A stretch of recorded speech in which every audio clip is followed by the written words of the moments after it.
देखिए, बहुत स्मार्टली हम कहें कि इस चीज को बार काउंसिल ऑफ इंडिया ने हम अधिवक्ताओं को दो समाज में बांट दिया।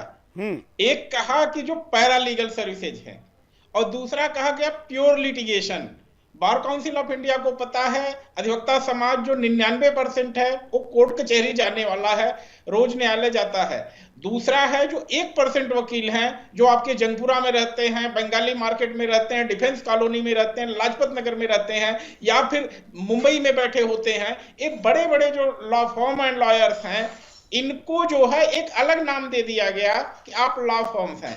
लॉ फर्म्स के लिए हम लेके आ रहे हैं, लॉयर्स को इफेक्ट नहीं कर रहे हैं। बड़े आश्चर्य की बात मुझे तब हुई थी जब ये कहा गया था कि फॉरेन लॉयर्स को हम अलाउ कर रहे हैं, लॉ फर्म्स को अलाउ कर रहे हैं, लेकिन कहीं से भी ना कोई विरोध की आवाज आई थी, ना कहीं किसी तरह की कोई प्रतिक्रिया आई थी, क्योंकि 99% वकीलों को लगा कि मेरा तो कोई अधिकार मारा नहीं जा रहा है, तो हमें इसमें बोलने की कोई आवश्यकता तो है नहीं।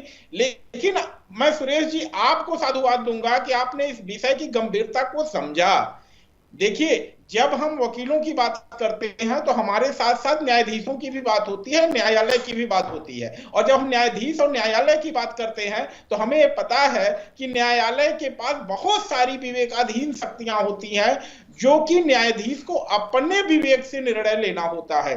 तो ऐसी स्थिति में आप बताइए, इस चीज को आप मानते हैं कि जब सुप्रीम कोर्ट, हाई कोर्ट या किसी भी अदालत के समक्ष एक वरिष्ठ अधिवक्ता उपस्थित होता है तो उसकी बातों को सुनने का, उसकी बातों को रिस्पॉन्ड करने का न्यायालय का तरीका एक दूसरा होता है, और एक नया वकील, नया अधिवक्ता जो न्यायालय के समक्ष पहुंचता है उसके लिए न्यायालय का रिस्पॉन्स अलग होता है। तो कल को आप ये बताइए, जब अमेरिका का कोई वरिष्ठ अधिवक्ता या वरिष्ठ लॉ फर्म यहाँ पे अपने को स्टेब्लिश करेगी तो हम कैसे इस बात से इंकार कर सकते हैं कि कल को डायरेक्टली और इनडायरेक्टली, प्रत्यक्ष अथवा परोक्ष रूप से वह कहीं ना कहीं न्यायालय के कार्य को भी प्रभावित करेगी। हाँ, एक बात तो सही है कि अभी हमारा जो लीगल सिस्टम है वो पूरी तरह से इंटरनेशनल स्टैंडर्ड में नहीं आया है।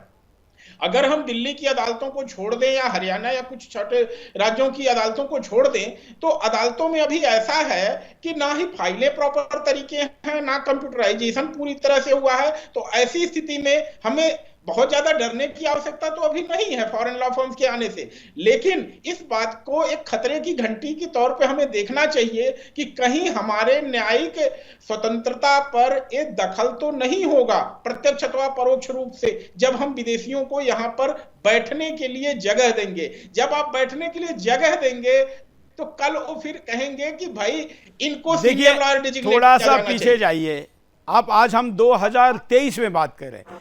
अब ईस्ट इंडिया कंपनी कैसे आई थी, बाकी भी छोड़िए ना, कोक पेप्सी जब आए थे तो हिंदुस्तान में हर गली चौराहे पर गोटी सोडा मिलता था जो कि ज्यादा हेल्दी था पेप्सी और कोक से। लेकिन वो गोटी सोडा जो घर में लोग बनाते थे और वहीं पर बेचते थे, लाखों लोग उस रोजगार से जुड़े हुए थे। लेकिन जब यह कंपनी आई तो थम्स अप से लेके सारी कंपनियों को खरीद लिया, उन ब्रांड्स को बंद कर दिया और आपको अब हिंदुस्तान में केवल पेप्सी और कोक दिखाई देते हैं। सोचिए कि ये लोग अगर लॉबिंग में हिंदुस्तान में उतर आए तो हिंदुस्तान के बड़े वकीलों के नामों में, जो भी आज हमारे वकील हैं, हम सहमत असहमत विचारधारा से अलग हो सकते लेकिन वो हिंदुस्तानी हैं। ऐसे वकीलों में जब विदेशी वकील भी आएंगे तो कल के हिंदुस्तानी वकीलों के अस्तित्व का क्या होगा। दूसरा, हिंदुस्तानी जो स्वभाव है, दुर्भाग्य से कहिए, ये गुलामी के कुछ वर्षों का परिणाम कहिए, हम गोरे आदमी के तरफ ज्यादा, मैं कोई रेकिज्म नहीं कर रहा हूं, लेकिन गोरे आदमी की तरह आकर्षित होने का भाव है। तो फिर ऐसे में हमारे वकीलों के सिवा उन वकीलों के प्रति का आकर्षण भी हमारे वकीलों के मनों में न्यूनगंड निर्माण करने से लेकर प्रत्यक्ष जमीन पर उनके अस्तित्व को चुनौती देगा।